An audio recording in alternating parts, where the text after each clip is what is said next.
I am Ferdinand Marcos, and I am the President of the Republic of the Philippines.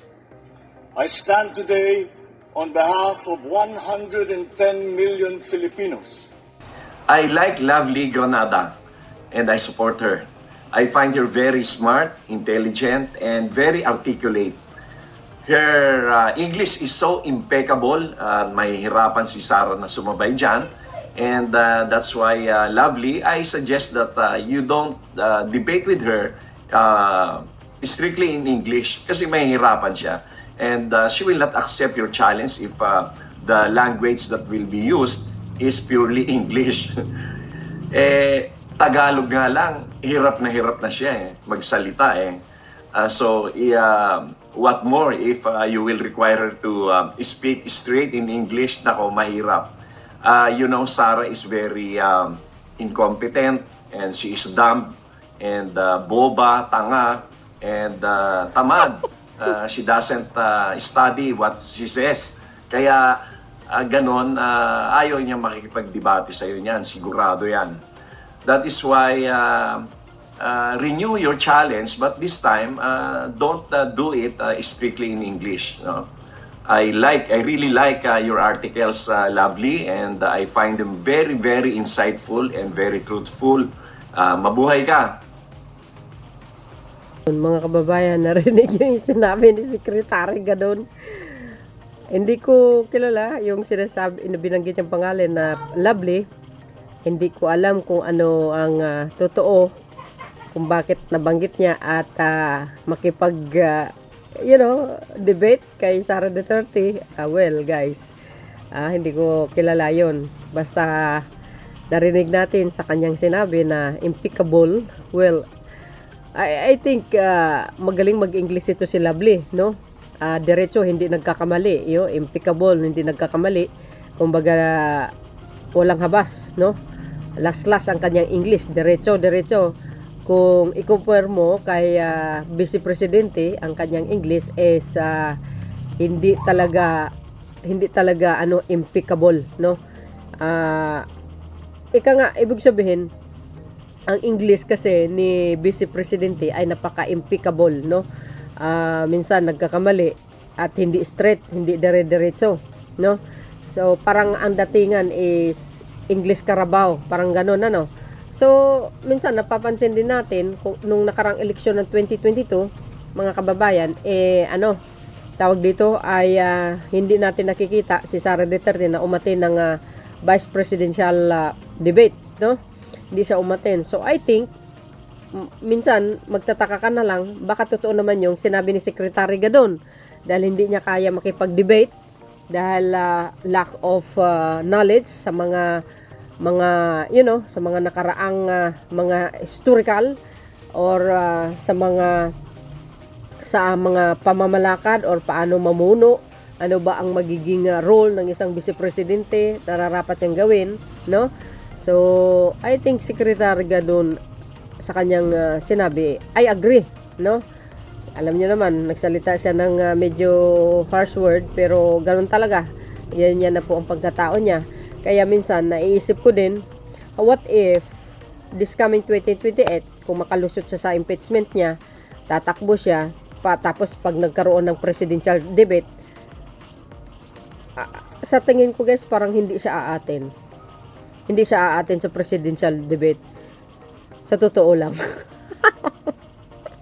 Pero, nako, siguradong, no? Siguradong hindi talaga siya mananalo. Bakit? Siyempre, ang taong bayan, mga kababayan ko, kailangan din malaman at marinig yung kanyang mga plataforma, yung kanyang mga yung mga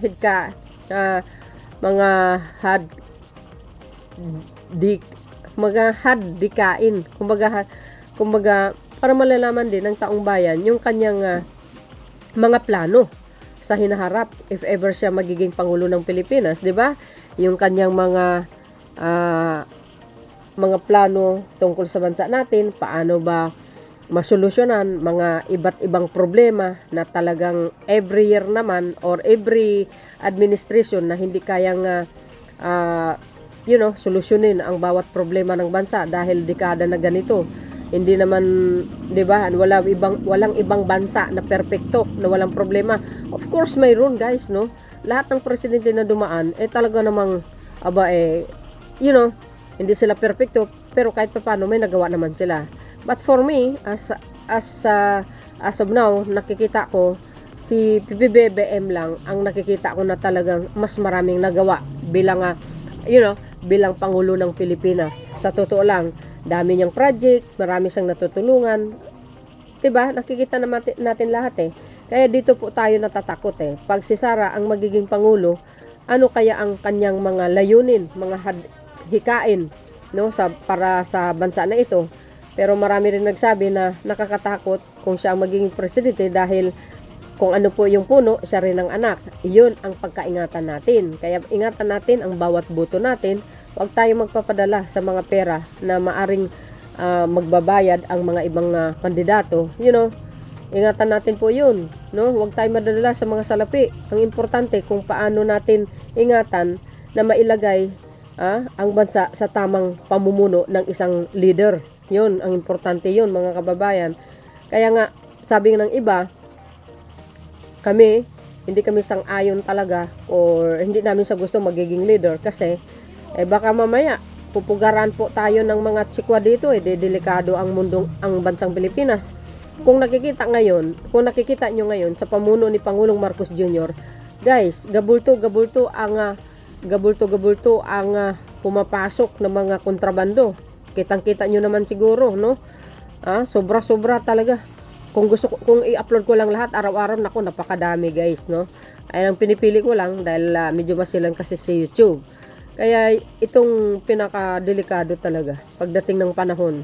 Mamaya yung mga pumapasok na mga drug lord dito sa Pilipinas makakalusot. Hindi tulad dito sa Pangulong Marcos Jr. sa kanya administrasyon wala nakakalusot kasi nakukumpis ka ng mga ating autoridad what if kung yung isang tao na ang uupo hawakan niya Pilipinas, baka labas-masok yung mga drug lord sa Pilipinas, mga kababayan. Mauulit na naman yung crimes against humanity sa kanyang ama. Naku po, wag naman sana. Mga kababayan, ano po masasabi nyo sa sinabi ni Secretary Gadon? Si Secretary Gadon kasi, prangka po yan. Walang paligoy-ligoy, straight to the point.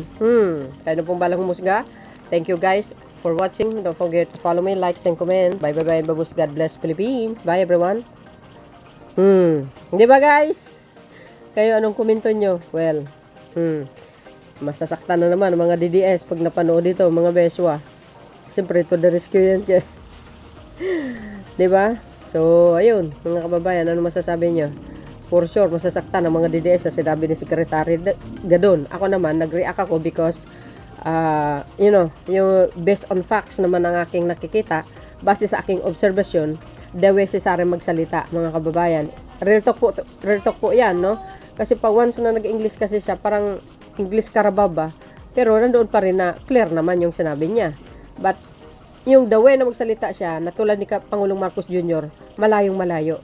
Si PBBM kasi guys, pag nagsalita, talagang hindi lang malaman, very meaningful, direct to the point, at hindi English karabaw.